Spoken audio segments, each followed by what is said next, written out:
Jimoy Ahmed a 2 ans. Elle souffre de malnutrition sévère.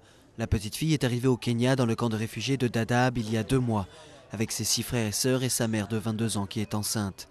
La famille a fui la sécheresse en Somalie.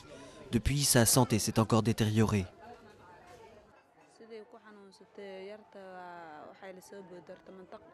Elle a commencé à vomir il y a une semaine. Je l'ai amenée à l'hôpital et on lui a donné des médicaments et des biscuits. Elle mange des biscuits depuis 3 jours et elle en mangera encore demain pour son 4e jour.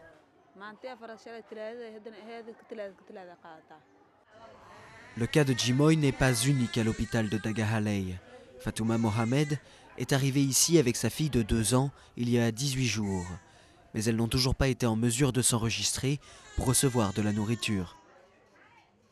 Je n'ai pas de carte d'enregistrement, je n'ai pas de nourriture. Je me rends tous les jours à l'endroit où ils donnent des cartes, mais je n'arrive pas à en avoir. Les médecins de MSF nous ont amenés ici. L'organisation Médecins sans frontières a effectué un bilan rapide de santé sur 500 enfants. Et elle a constaté que le taux de malnutrition est plus élevé chez les réfugiés qui sont dans le camp depuis 2 mois que parmi ceux qui viennent d'arriver.